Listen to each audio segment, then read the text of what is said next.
കാണുക ക്രൂശിൻ പാതയിൽ പാതയിൽ പാതയിൽ പാതയിൽ ക്രൂരമാ മരക്കുരിശേന്തി പോകുമാ ദേവകുമാരൻ. കാണുക ക്രൂശിൻ പാതയിൽ പാതയിൽ പാതയിൽ പാതയിൽ.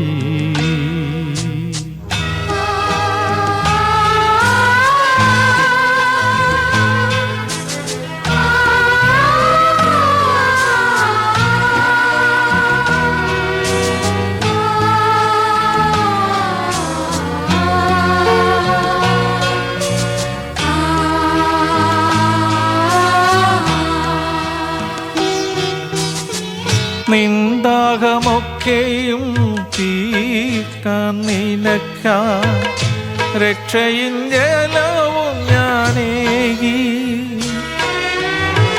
നിന്ദാഹമൊക്കെയും തീർക്കാൻ നിനക്കാൻ രക്ഷയിൻ ജലവും ഞാനേകി. അതിൻ ഫലമായി നീ ഓരമ കൈപ്പു നീർ മാത്രം. അതിൻ ഫലമായി നീ നൽകിയെനിക്കായി ഓരമ കൈപ്പു നീർ മാത്രം. എൻ പ്രിയജനമേ എൻ പ്രിയജനമേ എന്തു ഞാൻ തിന്മകളേകി. എൻ പ്രിയജനമേ എൻ പ്രിയജനമേ എന്തു ഞാൻ തിന്മകളേകി. ഈ പാനപാത്രം ഞാൻ കുടിപ്പാനായി എൻ പ്രിയതാതാ നിൻ ഹിതമോ. കാണുക ക്രൂശിൻ പാതയിൽ പാതയിൽ പാതയിൽ പാതയിൽ. ഹല്ലേലൂയ. സ്തോത്രം സ്തോത്രം സ്തോത്രം സ്തോത്രം. ദൈവത്തിന്റെ അതിപരിശുദ്ധനാമം മഹത്വപ്പെടുമാറാകട്ടെ. അനുദിന വചനം 1 കൊറിന്ത്യർ 10:13 1 Corinthians chapter 10 verse 13. God is faithful and he will not let you be tempted beyond your ability, but with the temptation he will also provide the way of escape that you may be able to endure it. ദൈവം വിശ്വസ്തൻ. നിങ്ങൾക്ക് കഴിയുന്നതിനു മീതെ പരീക്ഷ നേരിടുവാൻ സമ്മതിക്കാതെ നിങ്ങൾക്ക് സഹിപ്പാൻ കഴിയേണ്ടതിന് പരീക്ഷയോടുകൂടെ ദൈവം പോക്കുവഴിയും ഉണ്ടാക്കും. ആമേൻ. സ്നേഹവാനായ പിതാവേ, അവിടുത്തെ പുത്രൻ മുഖാന്തരം ഞങ്ങൾക്ക് നൽകിയ സ്വാതന്ത്ര്യത്തിനായി സ്തോത്രം. അവിടുത്തെ പുത്രന്റെ കുരിശിലൂടെ ഞങ്ങൾക്ക് നൽകിയ പാപമോചനത്തിനായി സ്തോത്രം ചെയ്യുന്നു. ഞങ്ങളുടെ അനുദിന ജീവിതത്തിൽ ഉണ്ടാകുന്ന എല്ലാ കുരിശിൻ്റെ അനുഭവങ്ങളും പിറുപിറുപ്പ് കൂടാതെ പരിഭവം കൂടാതെ പൂർണ്ണ ഹൃദയത്തോടെ സ്വീകരിക്കാൻ പരിശുദ്ധാത്മാവ് ദൈവമേ ഞങ്ങളെ സഹായിക്കണം. അവിടെ ഞങ്ങളെ പഠിപ്പിക്കണം. അവിടുന്ന് അങ്ങനെ ചെയ്യുന്നതിനായി നന്ദി. അനുഗ്രഹിച്ചതിനായി സ്തോത്രം. യേശുവിൻ നാമത്തിൽ തന്നെ ആമേൻ. കുരിശില്ലാതെ കിരീടമില്ല. ക്രിസ്തീയ ജീവിതം പട്ടുമെത്തയൊന്നുമല്ല, അത് കുരിശിന്റെ ജീവിതമാണ്. യേശുവിന്റെ ശിഷ്യന്മാരെല്ലാം കഠിനമായ പീഡനങ്ങളിലൂടെയും വേദനകളിലൂടെയും കടന്നുപോയി. ഈ ലോകത്തിൽ വഹിക്കുവാൻ ദൈവം ക്രൂശ് നൽകുന്നുവെങ്കിൽ അത് ചുമക്കാൻ ദൈവം കൃപ നൽകും. ജീവിത പന്ഥാവുകളിൽ ഒരിക്കലും ഒറ്റയ്ക്കല്ല. താങ്ങാവുന്നതിൽ കൂടുതൽ ഭാരം ദൈവം നൽകുകയില്ല. ഒരു കഥ കേട്ടിട്ടുണ്ട്. ഒരിക്കൽ ഒരാൾ തനിക്ക് നൽകിയ കുരിശിന്റെ ഭാരം കൂടുതലാണെന്ന് പറഞ്ഞ് ഭാരം കുറച്ച് കിട്ടുന്നതിന് വേണ്ടി കർത്താവിനെ സമീപിച്ചു. അപ്പോൾ യേശു അയാളെ ഒരുപാട് കുരിശുകൾ കിടക്കുന്ന ഒരു മുറിയിലേക്ക് കൊണ്ടുപോയി. എന്നിട്ട് യേശു പറഞ്ഞു, നിനക്കിഷ്ടമുള്ള കുരിശ് എടുത്തുകൊള്ളു. അയാൾ താൻ കൊണ്ടുവന്ന കുരിശ് ആ മുറിയിൽ വെച്ച് ഓരോ കുരിശും മാറി മാറി എടുക്കുവാൻ തുടങ്ങി. ഓരോ കുരിശും ഭാരമുള്ളതിനാൽ അത് എടുത്തുയർത്താൻ അദ്ദേഹത്തിന് കഴിഞ്ഞില്ല. ഓരോ കുരിശും മാറി മാറി അദ്ദേഹം പരീക്ഷിച്ചു. ഒന്നും ഉയർത്തുവാൻ അദ്ദേഹത്തിന് കഴിഞ്ഞില്ല. അവസാനം ഒരു ചെറിയ കുരിശ് കണ്ണിൽപ്പെട്ടു. അയാൾ ഓടിച്ചെന്ന് ആ കുരിശെടുത്തു. അയാൾക്ക് സന്തോഷമായി. അത് കൊണ്ടു നടക്കുവാൻ എളുപ്പമായിരുന്നു. അയാൾ സന്തോഷത്തോടെ യേശുവിൻ്റെ അടുക്കൽ വന്ന് പറഞ്ഞു, യേശുവേ, എനിക്ക് ഈ കുരിശ് മതി. സ്നേഹത്തോടെ യേശു അവനോട് പറഞ്ഞു, മോനെ, ഈ കുരിശ് തന്നെയാണ് ഞാൻ നിനക്ക് സമ്മാനിച്ച കുരിശ്. ആ കുരിശാണ് നീ മാറ്റിത്തരണമെന്ന് പറഞ്ഞത്. സഹോദരങ്ങളെ, കേവലം ഇതൊരു കെട്ടുകഥയാണെങ്കിലും ഈ കഥയിൽ ചില മർമ്മങ്ങൾ ഒളിഞ്ഞു കിടപ്പുണ്ട്, അല്ലേ?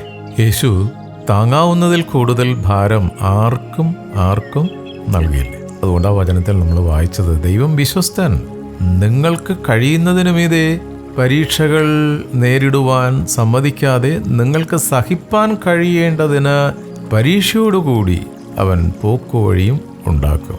ഒരു പാക്കേജാണത്. അതിനാൽ ജീവിതത്തിൽ കുരിശുകൾ കണ്ട് പരിഭ്രാന്തരാകേണ്ട. കുരിശിനെ ഭയന്ന് ഓടിയവനാണ് പത്രോസ്. ചാഞ്ചാട്ടമുള്ളവനും എടുത്തുചാട്ടക്കാരനുമായിരുന്ന പത്രോസ് സ്വന്തം ജീവൻ വലുതായി കണ്ട് യേശുവിനെ 3 തവണ പത്രോസ് തള്ളിപ്പറഞ്ഞു. അപ്പോൾ കോഴി കൂവി. യേശു തിരിഞ്ഞ് പത്രോസിനെ ഒന്ന് നോക്കി. ആ നോട്ടത്തിൽ ഒരുപാട് അർത്ഥമുണ്ടായിരുന്നു. കർത്താവിൻ്റെ ദയനീയമായ നോട്ടം. നീയും ഇവരുടെ കൂട്ടത്തിൽ എന്നെ ക്രൂശിക്കുകയല്ലേ എന്നതായിരുന്നു അതിൻ്റെ അർത്ഥം. ആ നോട്ടം കൂരമ്പ് പോലെ പത്രോസിന്റെ ഹൃദയം തുളച്ചു. യേശുവിനെ പോലെ താനും ക്രൂശ് വഹിക്കുമെന്ന് പത്രോസ് തീരുമാനമെടുത്തു. പരിശുദ്ധാത്മാവിനാൽ ശക്തി പ്രാപിച്ച് ധീരവാനായി യെരുശലേമിലേക്ക് കടന്നു വന്നു. വളരെയേറെ പീഡനങ്ങളും യാതനകളും സഹിച്ചു. ഒടുവിൽ പത്രോസ് അപ്പോസ്തലനെ ക്രൂശിൽ തറക്കുവാൻ കൊണ്ടുപോകുമ്പോൾ പത്രോസ് വിളിച്ചു പറഞ്ഞു, എൻ്റെ അരുമനാഥനെ ക്രൂശിച്ചതുപോലെ എന്നെ ക്രൂശിക്കരുതേ. അതിനുള്ള യോഗ്യത എനിക്കില്ല. ആ അരുമനാഥന്റെ കാൽപാദം ചുംബിക്കത്തക്കവണ്ണം തലകീഴായി എന്നെ ക്രൂശിൽ തറക്കണമേ. ആയാചന അവർ നൽകി. തലകീഴായി പത്രോസ് അപ്പോസ്തലനെ ക്രൂശിൽ വധിച്ചു. പത്രോസിന് ഈ ധൈര്യം ലഭിച്ചത് കെട്ടുകഥകൾ കേട്ടതുകൊണ്ടല്ല, യേശുവിൻ്റെ മഹിമ അനുഭവിച്ചറിഞ്ഞ സാക്ഷിയായതുകൊണ്ടാണ്. അതിനാൽ പത്രോസ് ഇങ്ങനെ പറഞ്ഞു. 2 പത്രോസ് 1:16 വിശുദ്ധ പത്രോസ് അത് കുറിച്ച് വെച്ചിരിക്കുകയാണ്. For we did not follow cleverly devised myths when we made known to you the power and coming of our Lord Jesus Christ, but we were eyewitnesses of His majesty. ഞങ്ങൾ നമ്മുടെ കർത്താവായ യേശുക്രിസ്തുവിൻ്റെ ശക്തിയും പ്രത്യക്ഷതയും നിങ്ങളോട് അറിയിച്ചത് നിർമ്മിത കഥകളെ പ്രമാണിച്ചിട്ടില്ല, അവൻ്റെ മഹിമ കണ്ട സാക്ഷികളായി തീർന്നിട്ടത്രേ. ആമേൻ. നാം നമ്മുടെ ജീവിതത്തിൽ യേശുവിൻ്റെ മഹിമ ധരിച്ചവരാണോ? യേശുവിൻ്റെ കൂടെ നടന്ന 3.5 വർഷം യേശുവിൻ്റെ മഹിമ പത്രോസ് കണ്ടു. താബോർ മലയിൽ സ്വർഗം ഇറങ്ങി വന്നു. ഇവൻ എൻ്റെ പ്രിയപുത്രൻ, ഇവനിൽ ഞാൻ പ്രസാദിച്ചിരിക്കുന്നു എന്ന കോൾമയെ കൊള്ളിക്കുന്ന ശബ്ദം കേട്ടു. ആ അനുഭൂതിയിൽ ലയിച്ച് അവിടെ കുടിലുണ്ടാക്കി താമസിക്കാൻ ആഗ്രഹിച്ച പത്രോസ് യേശുവിൻ്റെ മഹിമ അനുഭവിച്ചറിഞ്ഞു. അങ്ങനെ യേശുവിൻ്റെ മഹിമ അനുഭവിച്ചറിഞ്ഞപ്പോൾ ജീവിതത്തിലെ കുരിശുകൾ ഇഷ്ടപ്പെടുക മാത്രമല്ല, കുരിശിന്മേൽ രക്തസാക്ഷിയാകാനും വിശുദ്ധ പത്രോസ് തയ്യാറായി. യേശുവിൻ്റെ മഹിമയുടെ ഉയരവും വീതിയും ആഴവും ആഗ്രഹിച്ച് ക്രൂശ് വഹിച്ച് യേശുവിൻ്റെ സ്വന്തം ശിഷ്യന്മാരായി നമുക്ക് മാറാം. ലൂക്കായുടെ സുവിശേഷത്തിലൂടെ കർത്താവിൻ്റെ ശബ്ദം നമുക്ക് വീണ്ടും കേൾക്കാം. ലൂക്കോസ് 9:23. Luke chapter 9:23. And Jesus said to all, if anyone would come after me, let him deny himself and take up his cross daily and follow me. എന്നെ അനുഗമിക്കാൻ ഒരുത്തൻ ഇച്ഛിച്ചാൽ അവൻ തന്നെത്താൻ നിഷേധിച്ച് നാൾ തോറും തൻ്റെ ക്രൂശ് എടുത്തുകൊണ്ട് എന്നെ അനുഗമിക്കട്ടെ. ആമേൻ. ഈ വചനങ്ങളാൽ കർത്താവ് നമ്മളെ അനുഗ്രഹിക്കട്ടെ. പ്രാർത്ഥിക്കാം. ഹല്ലേലൂയ. സ്തോത്രം സ്തോത്രം സ്തോത്രം സ്തോത്രം സ്തോത്രം. സ്നേഹവാനായ പിതാവ്, ഇന്ന് തിരുവചനം ശ്രവിച്ച ഓരോ മക്കളെയും കുടുംബമായി അനുഗ്രഹിച്ച് പ്രാർത്ഥിക്കുന്നു. ഞങ്ങൾക്ക് തന്ന ഈ സ്വർഗീയ തിരഞ്ഞെടുപ്പിനായി സ്തോത്രം. കർത്താവേ, അവിടുന്ന് ഞങ്ങൾക്ക് വേണ്ടി ക്രൂശ് വഹിച്ചതുപോലെ അങ്ങേ അനുധാവനം ചെയ്യുവാനായി ഞങ്ങളെ തന്നെ പൂർണ്ണമായി ശൂന്യവൽക്കരിച്ചുകൊണ്ട് ഡിനായ് ചെയ്തുകൊണ്ട് അനുദിന ജീവിതത്തിൽ അങ്ങേ പ്രതി ഉണ്ടാകുന്ന എല്ലാ പീഡനങ്ങളും പിറുപിറുപ്പ് കൂടാതെ അനുഗ്രഹത്തോടെ സന്തോഷത്തോടെ അത് ഉൾക്കൊള്ളുവാൻ ഞങ്ങൾ ഓരോരുത്തരും സഹായിക്കും. കുടുംബമായി ഞങ്ങളെ സമർപ്പിച്ച് പ്രാർത്ഥിക്കുന്നു. കൂട്ടായ്മയായി സമർപ്പിച്ച് പ്രാർത്ഥിക്കുന്നു. വിശുദ്ധർക്ക് വേണ്ടി പ്രാർത്ഥിക്കണമെന്നുള്ള അവിടുത്തെ വചനം ഏറ്റെടുത്തുകൊണ്ട് ഞങ്ങൾ അന്യോന്യം പ്രാർത്ഥിക്കുന്നു. അനുദിന ജീവിതത്തിൽ ഓരോ മക്കളും നേരിടുന്ന ജീവിത പ്രതിസന്ധികളെ തരണം ചെയ്യുവാൻ മക്കളെ ഓരോരുത്തരെയും അനുഗ്രഹിക്കും. അധ്വാനിക്കുന്നവരും ഭാരം വഹിക്കുന്നവരായ നിങ്ങളെല്ലാവരും എൻ്റെ അടുക്കൽ വരുവിൻ, ഞാൻ നിങ്ങളെ ആശ്വസിപ്പിക്കാമെന്ന് അരുളിച്ചത് കർത്താവേ. ഇപ്രഭാതത്തിൽ ഓരോ മക്കളെയും കുടുംബമായി കൂട്ടായ്മയായി സമർപ്പിച്ച് പ്രാർത്ഥിക്കുന്നു. അവിടെ ഞങ്ങളെ ബലപ്പെടുത്തി ശക്തീകരിക്കുന്നതിനായി സ്തോത്രം. ഞങ്ങളുടെ വയലുകളെ അവിടെ നിന്ന് അനുഗ്രഹിക്കുന്നതിനായി നന്ദി. ഓഫീസുകളെ അനുഗ്രഹിക്കുന്നതിനായി നന്ദി. ദൂരസഞ്ചാരത്തുമായ ജോലിക്കായി പഠനത്തിനായി പോയിട്ടുള്ള ഞങ്ങളുടെ തലമുറകളെ മക്കളെ അവിടെ നിന്ന് ചിറകും കീഴിൽ സൂക്ഷിക്കുന്നതിനായി സ്തോത്രം. ഞങ്ങളുടെ ബിസിനസ്സിൻ്റെ അതിരുകളെ വിശാലമാക്കുന്നതിനായി സ്തോത്രം. ഞങ്ങളൊരു വിഷയം പറയുന്നതിന് മുമ്പ് തന്നെ ഇന്നതെന്നറിഞ്ഞ് അനുഗ്രഹിക്കുന്ന അപ്പാ ഇത്രത്തോളം ഞങ്ങളെ വഴി നടത്തുന്നതിനായി സ്തോത്രം. ഞങ്ങളാരും നിന്നതല്ല, അവിടെ ഞങ്ങളെ നിർത്തിയതാണ്. ഒന്നും നേടിയതല്ല, എല്ലാം അവിടുത്തെ ദാനമാണ്. വാർദ്ധക്യത്തിലായിരിക്കുന്ന ഞങ്ങളുടെ മാതാപിതാക്കളെ സമർപ്പിച്ച് പ്രാർത്ഥിക്കുന്നു കർത്താവേ. അവരുടെ ജീവിതത്തിൽ നേരിടുന്ന ശാരീരിക മാനസികമായ എല്ലാ പ്രശ്നങ്ങളെയും അതിജീവിച്ച് മുന്നോട്ട് പോകാൻ അവിടുന്ന് അവരെ സഹായിക്കണം. അവിടുത്തെ സൗഖ്യം അവരുടെ മേൽ കൊടുക്കുന്നതിനായി സ്തോത്രം. ദൈവമേ സ്തോത്രം. ഭവനം പണിയുന്നവരുണ്ട് കർത്താവ്, യേശുവിൻ്റെ നാമത്തെ അത് പൂർത്തീകരിക്കുവാനുള്ള നന്മ അവിടുന്ന് കൊടുക്കുന്നതിനായി സ്തോത്രം. സ്വന്തമായൊരു ഭവനം പണിയുവാൻ ആഗ്രഹിക്കുന്നവരുണ്ട്. എൻ്റെ കർത്താവിൻ്റെ നാമത്തിൽ അപ്രകാരം ഭവനം പണിയപ്പെടട്ടെ. സ്തോത്രം സ്തോത്രം സ്തോത്രം. കടബാധ്യതയുള്ളവരുണ്ട് കർത്താവേ, അവിടുത്തെ തിരുവചനപ്രകാരം കടം വാങ്ങിക്കുന്നവനായിരിക്കില്ല, കടം കൊടുക്കുന്നവനായിരിക്കും. അതിരുകളെ വിശാലമാകട്ടെ. നെറ്റിയിലെ വിയർപ്പ് കൊണ്ട് അപ്പം പിടിക്കുവാനായി വിവിധയിടങ്ങളിൽ വേല ചെയ്യുന്നവരെ ഓർത്ത് പ്രാർത്ഥിക്കുന്ന കർത്താവേ സ്തോത്രം. കലത്തിലെ മാവും തുരുത്തിലെ എണ്ണയും വറ്റിപ്പോകാതെ അവിടുന്ന് മക്കളെ സംരക്ഷിക്കുന്നതിനായി സ്തോത്രം. ഞങ്ങളുടെ തലമുറകളെ ഓർത്ത് പ്രാർത്ഥിക്കുന്ന, സ്കൂളും കോളേജിലും പഠിക്കുന്ന കുഞ്ഞുങ്ങളെ ഓർത്ത് പ്രാർത്ഥിക്കുന്ന കർത്താവേ.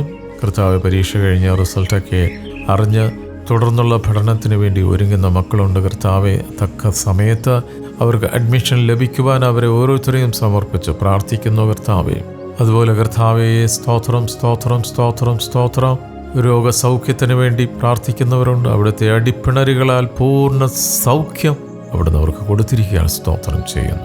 ഒരിക്കൽ കൂടി ഇന്നത്തെ ദിനത്തിനായി സ്തോത്രം ചെയ്യുന്നു. ഞങ്ങളുടെ മാതൃരാജ്യം ഇന്ത്യ അനുഗ്രഹിക്കണമേ. അനുഗ്രഹിക്കപ്പെട്ടൊരു ഗവൺമെൻറ്റിനെ ഞങ്ങൾക്ക് നൽകണമേ. ഞങ്ങളുടെ എല്ലാ സംസ്ഥാനങ്ങളെയും പ്രത്യേകമായി സമർപ്പിച്ച് പ്രാർത്ഥിക്കുന്ന കർത്താവേ, ഈ ഇലക്ഷൻ്റെ പേരിൽ കർത്താവേ സ്തോത്രം. അവിടെ ഇവിടെ നടക്കുന്ന കലഹങ്ങൾ, പ്രശ്നങ്ങൾ ദൈവമേ ആരുടെയും ജീവൻ നഷ്ടപ്പെട്ടു പോകാതെ സ്തോത്രം. മനുഷ്യസ്നേഹമുള്ള മക്കളായി ജീവിക്കാൻ ഓരോ മക്കളെയും അനുഗ്രഹിക്കണമേ കർത്താവ്. ദുഷ്ടൻ്റെ പൈശാചിക ശക്തിയുടെ പ്രലോഭനങ്ങൾ തിരിച്ചറിയുന്നതിനുള്ള പരിജ്ഞാനം ഓരോ മക്കൾക്കും നൽകണമെന്ന് പ്രാർത്ഥിക്കുന്നു കർത്താവ്. ഒരിക്കൽ കൂടി ഇന്നത്തെ ദിനത്തിനായി സ്തോത്രം. ഞങ്ങളുടെ എല്ലാ പ്രവൃത്തികളെയും അവിടുന്ന് അനുഗ്രഹിച്ചിരിക്കാൻ നന്ദി. പ്രാർത്ഥനയും യാചനയും കേട്ടിരിക്കുക സ്തോത്രപ്പ യേശുവിൻ നാമത്തിൽ തന്നെ. ആമേൻ ആമേൻ ആമേൻ.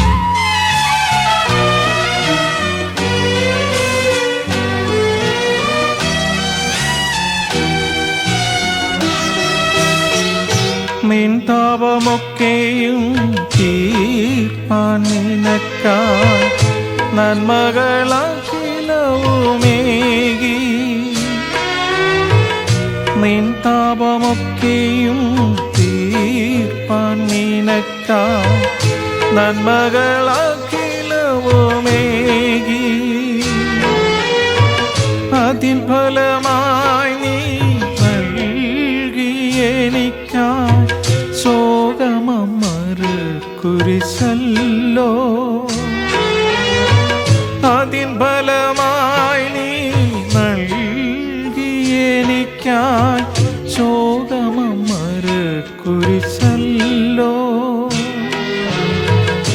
എൻ പ്രിയതാതാ എൻ പ്രിയതാതാ, എന്നെ നീ കൈവിടിഞ്ഞോ. എൻ പ്രിയതാതാ എൻ പ്രിയതാതാ, എന്നെ നീ കൈവെടിഞ്ഞോ. ഈ പാനപാത്രം ഞാൻ കുടിപ്പാനാ, എൻ പ്രിയതാതാ നിൻഹിതമോ. കാണുക ക്രൂശിൻ പാതയിൽ പാതയിൽ പാതയിൽ